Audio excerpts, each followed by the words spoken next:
Capítulo 6. Hermia siguió a Lady Langdon hasta el amplio vestíbulo revestido de mármol y preguntó a un sirviente: ¿Ya regresó su señoría?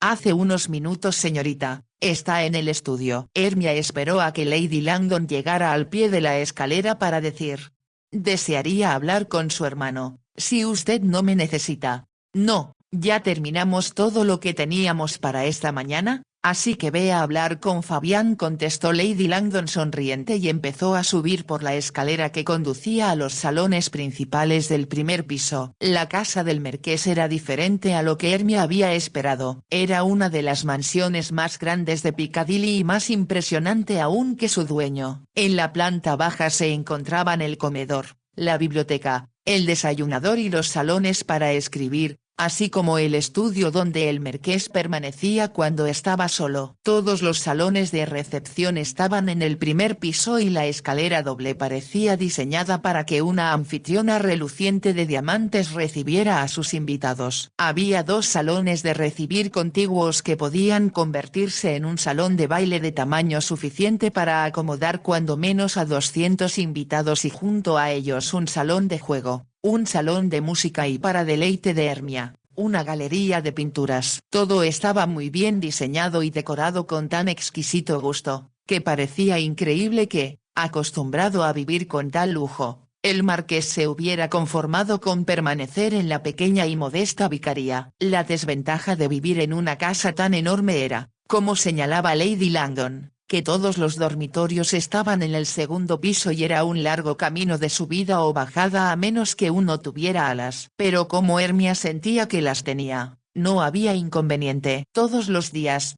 desde que llegara a Londres, al despertar esperaba encontrarse en su pequeño dormitorio en su casa y apenas podía creer que estuviera instalada en una más de sus fantasías, incluso más vívida de lo usual. Cuando el carruaje tirado por 4 caballos llegó a la vicaría para recogerla y llevarla a Londres, notó que él había enviado a su respetable y madura ama de llaves para que la atendiese durante el trayecto. En el último momento, ella se aferró a su madre y le dijo: quisiera que vinieras conmigo, mamá. Sería mucho más divertido si tú me acompañaras en lugar de la hermana del marqués. Yo también lo disfrutaría, pero sabes que no puedo dejar a papá y estoy muy feliz de que disfrutes una temporada en Londres, cuando siempre temí que sería imposible. Tampoco Hermia lo había esperado, y la asustaba sentirse abrumada y cometer muchos errores en un mundo del que nada sabía. Sin embargo, la recepción que le brindó Lady Langdon le reconfortó el corazón.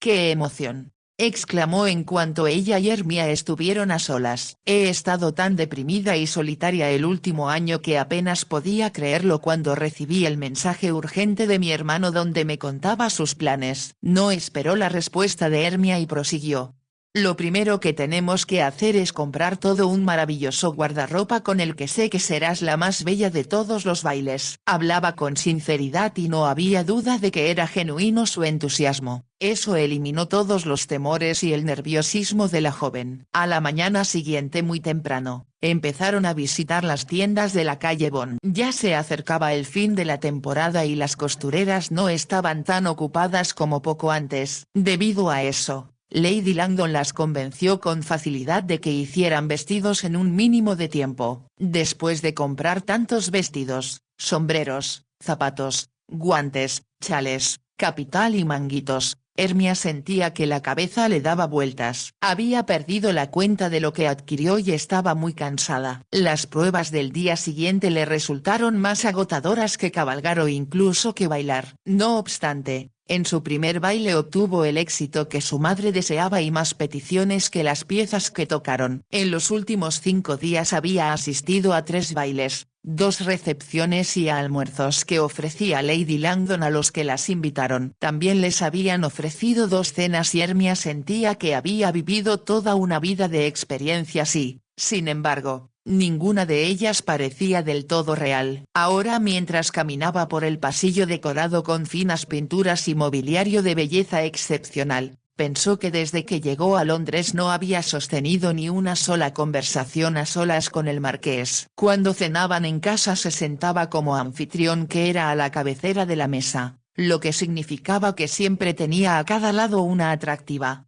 mundana y distinguida dama casada. Cuando las acompañaba a un baile, o se dirigía casi enseguida hacia el salón de juego o, como la noche anterior, se retiraba temprano. Mientras regresaban solas Lady Langdon y Hermia, esta preguntó con curiosidad: ¿A dónde cree que fue su señoría? Lady Langdon rió. Es el tipo de pregunta que no debes hacer, querida niña. Como puedes imaginar, mi hermano tiene a muchas hermosas mujeres que rezan y esperan que él pase un poco de su tiempo con ellas. De pronto, como si considerara que había sido indiscreta, añadió enseguida: por fortuna, Fabián se aburre pronto y siempre está en busca de algo nuevo para que lo divierta. Hermia pensó que debió suponerlo. Pero entonces, si el marqués no estaba interesado en nadie particular en ese momento, eso favorecía a Marilyn. Su prima había ido a visitar al marqués el día anterior a que él abandonara la vicaría y en cuanto entró, Hermia se dio cuenta de lo indignada que estaba. Se le veía muy atractiva con un traje de primaveral muselina a la última moda y un sombrero adornado con rosas y encaje. Saludó a Hermia con suma frialdad.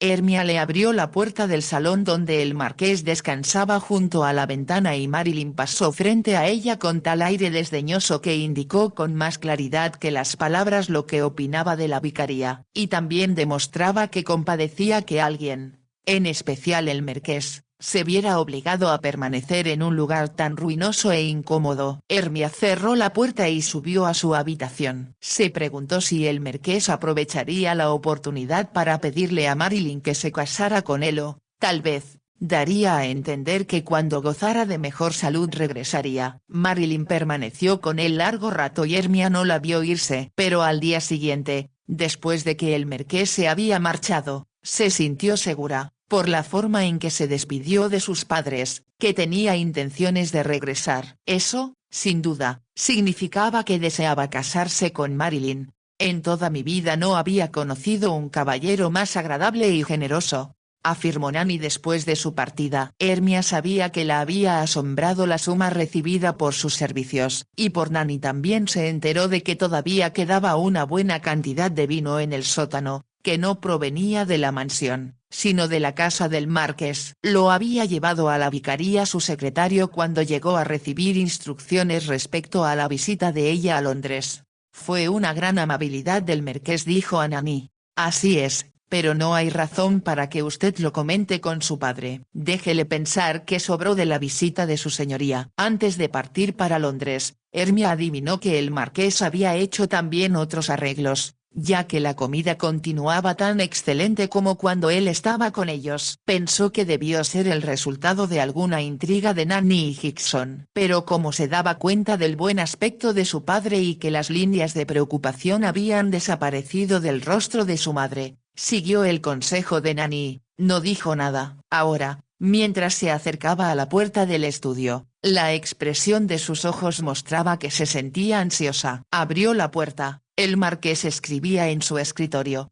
¿Puedo hablarle un minuto? ¿O está muy ocupado? Él percibió el ligero temblor de su voz, dejó la pluma y se puso de pie mientras decía: ¿Cómo está Hermia? Debo felicitarla por su elegancia. Deseaba preguntarle cómo está y asegurarme de que no se esfuerza mucho. Si me abruma como Hickson lo hace, creo que empacaré y me iré de Londres. No puede esperar que no nos preocupemos por usted. El marqués cruzó la habitación para pararse de espaldas a la chimenea, que como era verano, estaba llena de flores.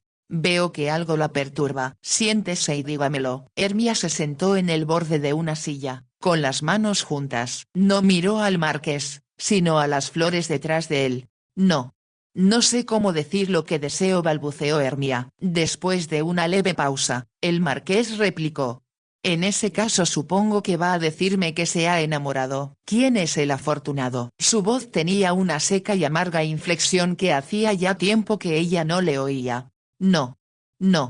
No se trata de eso. No es respecto a mí, al menos en lo que usted sugiere. Entonces me disculpo. Pensé que tal vez deseaba mi autorización, en ausencia de su padre, para casarse con alguno de esos jóvenes que la cortejaban con tanta vehemencia anoche. Cómo se burlaba de ella y le hacía daño por algo que no comprendía. Hermia apretó las manos y dijo con voz casi inaudible: por favor. Me hace muy difícil decirle lo que quiero. De nuevo mis disculpas. Escucharé sin tratar de adivinar. Estoy segura que lo considerará terrible y por lo tanto tengo miedo. No es frecuente que usted lo tenga, Hermia. De hecho siempre la he considerado de un valor excepcional. Sonrió antes de añadir. Si no la asustan los bosques embrujados, no puedo creer que me tema a mí. Temo lo que usted pensará. ¿Cómo puede algo ser tan terrible? Ella no respondió y después de un momento él dijo con voz más suave y amable.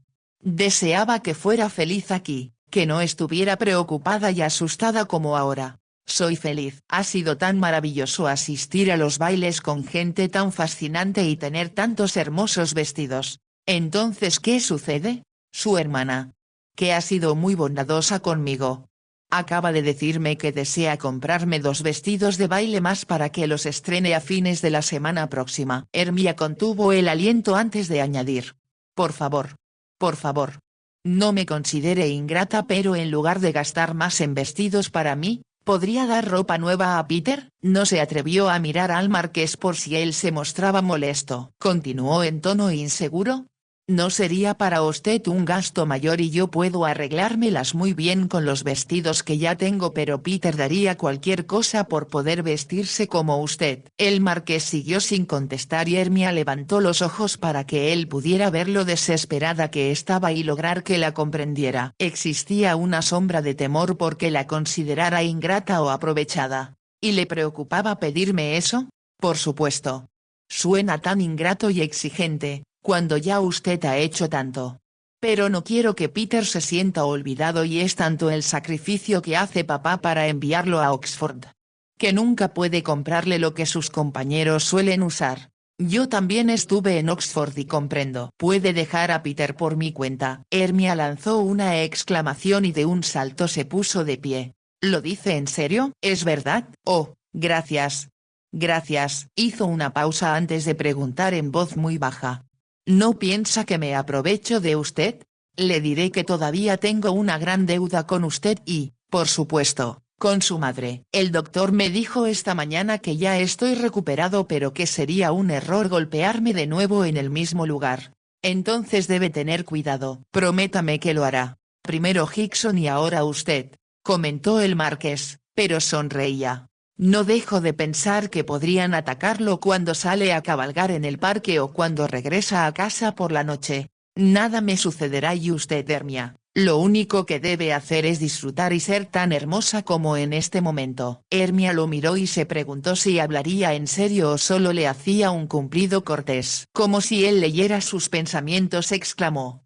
Debe haberse dado cuenta de que de la noche a la mañana, ha sido un éxito sensacional en sociedad y mi hermana está encantada. Ha sido muy bondadosa, pero no olvide decirle que ya no necesito más vestidos. Dudo que me hiciera caso y ya le dije que me encargaré de Peter, pero yo no quiero que sea así.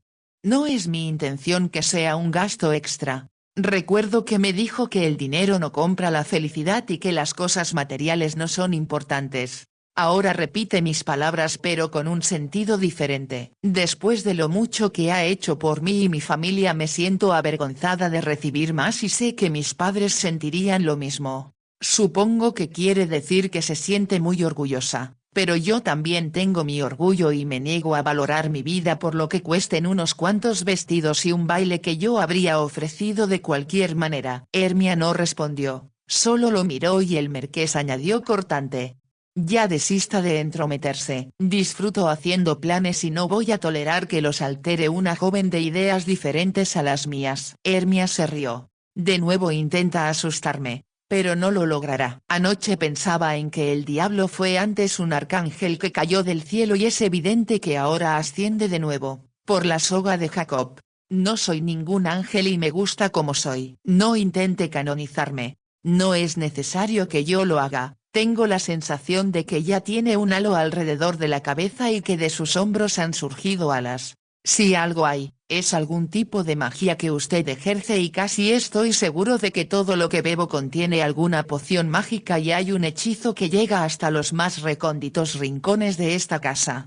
¡Qué adorable idea! Y sería magia buena, que le traerá la felicidad y le concederá todos sus deseos. Lo dudo. comentó el marqués pensativo. Ya no había más que decir, Hermia volvió a dar las gracias y corrió a su habitación para escribir una carta a Peter. Gracias a la bondad del marqués se sintió como envuelta por una luz dorada durante el resto del día. Cuando bajó, vestida con una bella creación, se cruzó en la escalera con Hickson, que venía del vestíbulo y llevaba en el brazo la capa del marqués. Buenas noches, Hickson. ¿Está su señoría en el salón? No, señorita, pensé que le habría dicho que no cenará aquí esta noche. Pero si hay invitados. Sí, lo sé, señorita, pero su señoría se había comprometido desde hace tiempo a cenar en la casa Carlton antes que su Alteza Real parta mañana para Brighton. Comprendo, pero espero que vaya más tarde al baile al que asistiré. Si lo hace lo considero un error porque al no llevarse la capa puede pescar un resfriado si regresa tarde, observó Hickson con el mismo tono que habría usado Nanny. Hermia sonrió.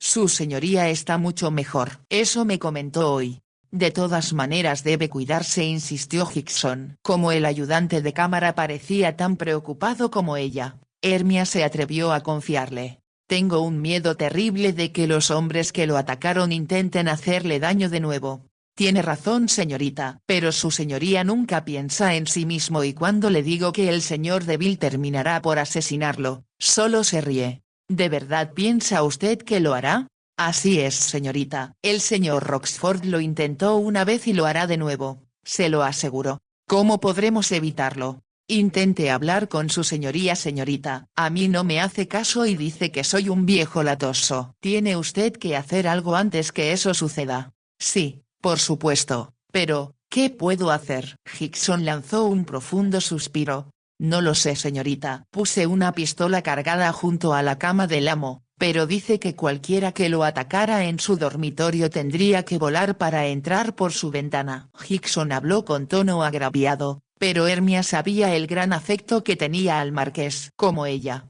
temía que el ataque que había fracasado se repitiera, tarde o temprano.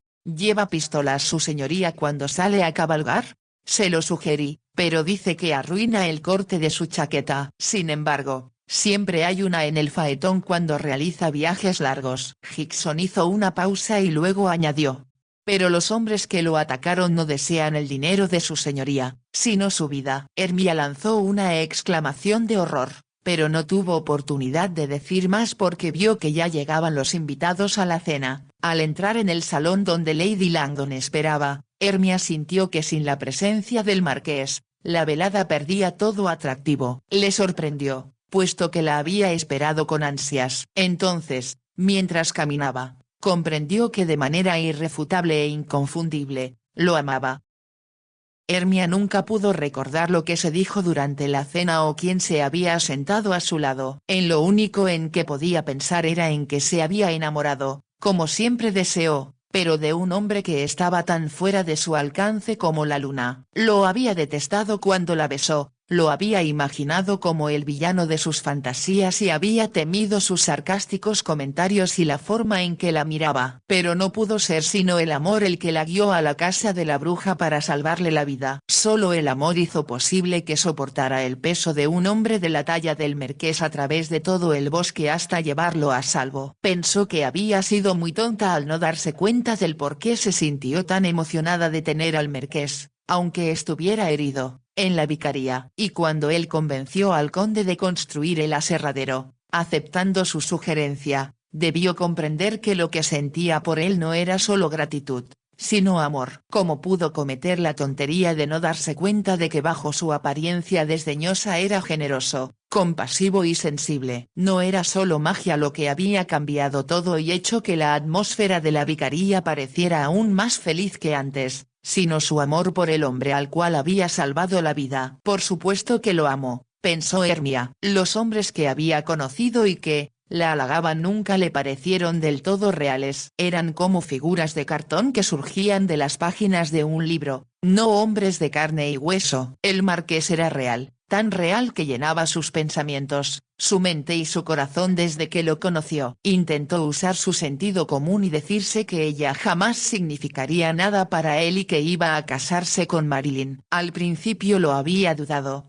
pero cuando el marqués convenció a su tío de abrir un aserradero, Estuvo segura de que quedaba entendido entre ellos, aunque no se dijera, que el conde deseaba complacer a tan importante prospecto de yerno. «Lo amo», se dijo Hermia cuando llegaron al baile de una de las más importantes y espléndidas mansiones de Londres. De nuevo relucían las joyas y condecoraciones que le habían parecido tan fascinantes y sobre las cuales escribió páginas y páginas a su madre. Pero esa noche los candelabros no brillaban y las condecoraciones no tuvieron atractivo. Estuvo, como las noches anteriores, muy solicitada, pero esta vez le costó mucho trabajo mostrar el más mínimo interés por lo que le decían. Se preguntaba cuándo regresarían a la casa y si a Lady Langdon le parecería extraño que no deseara bailar hasta altas horas de la madrugada. Cuando dos hombres entraron en el salón, Hermia bailaba con Lord Wilchester, un joven que le dirigía los más exagerados cumplidos.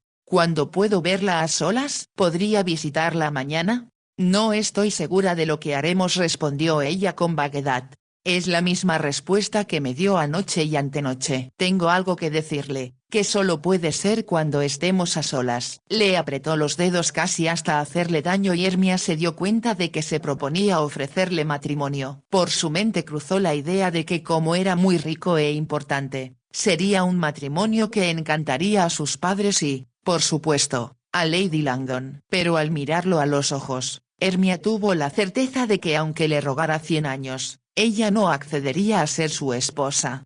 «Lord Wilchester te asediaba, lo has conquistado», comentó Lady Langdon la noche anterior cuando regresaban a casa. «Me gustaría pensar que se te declarará, pero temo que es aspirar demasiado alto». Hermia no contestó y Lady Langdon prosiguió.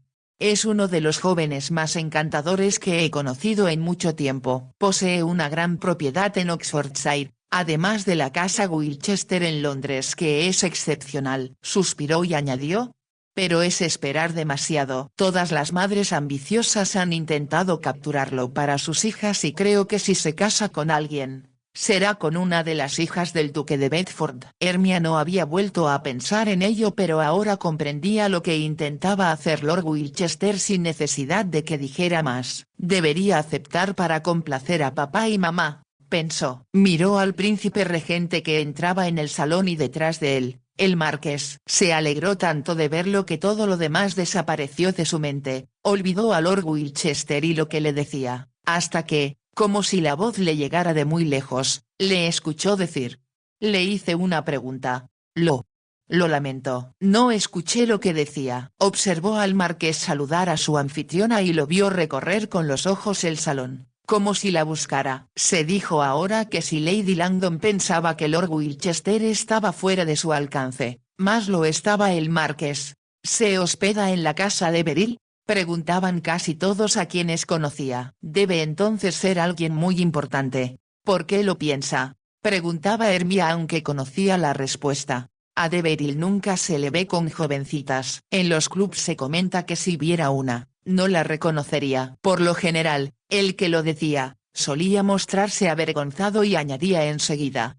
«Tal vez exagero, por supuesto, si Lady Langdon la acompaña, eso significa que son ustedes familiares». Hermia no se molestaba en negarlo. También había notado las celosas y desagradables miradas que le dirigían las bellas mujeres que se acercaban al marqués y a quienes él la presentaba. «La señorita Brooke es mi huésped», explicaba él y las miradas de curiosidad eran reemplazadas por otras de incredulidad o de antagonismo. Hermia pensaba que no podía concebir que mujeres tan bellas y atractivas no cautivaran con sus encantos a todos los hombres. No había duda que se proponían conquistar al marqués y al observarlas, Hermia pensó por primera vez que podía imaginar lo que habían sido las tentaciones de San Antonio. Agitaban sus largas y oscuras pestañas ante el marqués, le hacían moines con labios pintados de rojo carmín y sus vestidos tenían escotes casi indecentes. Todo eso indicaba a Hermia con toda claridad que, a pesar de los hermosos vestidos que ahora llevaba puestos, ella no era más que la tonta aldeana a quien el marqués una vez confundiera con una lechera. «Esa opinión tiene de mí»,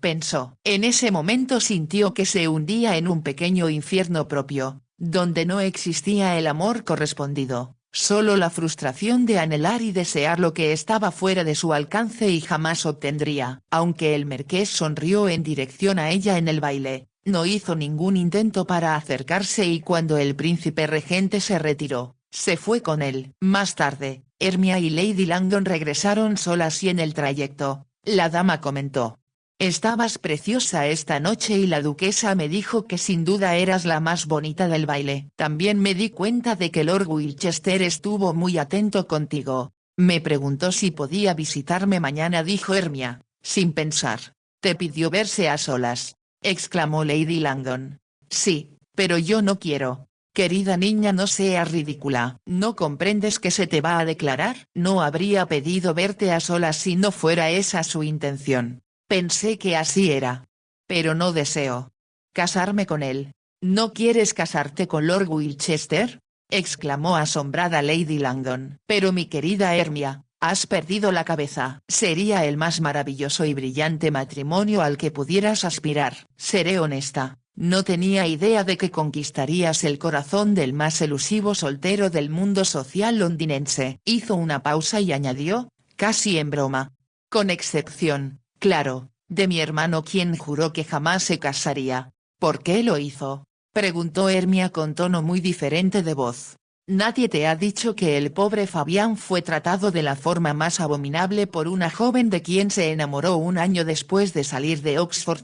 ¿Qué sucedió? Es una historia bastante común, pero tuvo consecuencias que nadie pudo prever entonces». «¿Cuáles?». «Fabián se enamoró de la hija del duque de Dorset. Preciosa, muy linda, pero yo siempre pensé que no era lo que parecía». «No comprendo». «Caroline era una belleza y tenía una magnífica estampa a caballo, lo que, por supuesto, encantó a Fabián. Además, parecía tan enamorada de él como él de ella». Lady Langdon lanzó un pequeño suspiro. Toda la familia estaba encantada porque Fabián acababa de heredar el título y siendo tan rico y atractivo lo asediaba cuanta mujer lo conocía. Hizo una pausa y continuó: «Todos pensamos que si sentaba cabeza y pasaba más tiempo en el campo que en Londres, sería excelente para él y tal vez impediría que entrara al ejército como él deseaba». «¿Se comprometieron?». «No de forma oficial, pero ambas familias sabían que era un hecho y ya iba a enviarse el anuncio al periódico, cuando Fabián descubrió que Caroline sostenía un romance con otro hombre». Hermia murmuró una exclamación y Lady Langdon prosiguió: «Apenas podía creerse que una joven de buena familia se rebajara a un romance con un hombre de clase social muy diferente y que se reuniera con él en secreto». «¿Quién era él?». «El entrenador de caballos de su padre y, por supuesto, con frecuencia escoltaba a Caroline cuando ella salía a cabalgar». Hermia empezó a comprender, mientras Lady Langdon exclamaba, con tono de profundo desprecio: «Fue vergonzoso, por completo vergonzoso ese comportamiento en una dama». «Me enteré, aunque Fabián jamás habló de ello, de que recibió una carta anónima y sorprendió a Caroline y a su amado en situación muy comprometedora». «Debió dolerle mucho», murmuró Hermia. «Lo amargó mucho y de inmediato se unió al ejército y luchó en la península y en Francia, hasta que Wellington triunfó en Waterloo. No tenía idea de que hubiera sido soldado. El duque de Wellington dijo que fue un excelente oficial en todos los sentidos. Luego, aunque regresó a disfrutar de todo lo bueno de la vida que le esperaba, siempre he sentido que lo desdeña». También Hermia lo pensaba. No pudo contener una pregunta. ¿Se ha enamorado el marqués de alguien más? Ha habido muchas mujeres en su vida. En realidad, nunca lo dejan en paz. No hemos dejado de rezar y esperar que se case, aunque solo sea para evitar que nuestro despreciable primo, Roxford Deville, acumule más deudas como presunto heredero de Fabián». Después de una breve pausa, agregó: «Yo esperaba que se casara con tu bonita prima. Cuando me dijo que visitaría a tu tío tuve la esperanza de que fuera ella quien lo atrajera y no los caballos. Fabián ya tiene bastantes». En ese momento se detuvieron frente a la casa. «Ya llegamos y confieso que estoy ansiosa por acostarme», anunció Lady Langdon. Juntas subieron hasta el segundo piso. También allí las habitaciones eran impresionantes, con altos techos y exquisita decoración. Cuando llegó a su dormitorio, Hermia pensó que para el placer que ahora sentía, Igual podía encontrarse en un ático sin más que una vieja cama de metal. En lo único que podía pensar era en el marqués y en la desilusión e indignación que sufrió por la joven de quien se había enamorado y por lo cual juró que nunca se casaría. Cuando la doncella que la atendía se retiró, Hermia se dirigió hacia la ventana y descorrió las cortinas. Al mirar la luna, de nuevo pensó que ésta estaba tan fuera de su alcance como el marqués. Lo amo, pero él nunca me amará, se dijo en silencio. Recordó que Lord Winchester iría al día siguiente a proponerle matrimonio y se estremeció. No puedo casarme, no puedo. Entonces se vio a sí misma de nuevo en la vicaría, dedicada por el resto de su vida a llevar jarabes y pomadas a la señora Burles y a una docena más de mujeres como ella, a esperar que sus padres regresaran a casa por la noche y saber que aunque ambos la amaban y significaba mucho para ellos, habrían preferido estar solos el uno con el otro. Me casaré con él, pensó. Miró al cielo y creyó ver el rostro del marqués entre las estrellas. Fuera de tu alcance. Casi podía escucharlo decir burlonamente, con esa voz seca que la turbaba, fuera de tu alcance, fuera de tu alcance.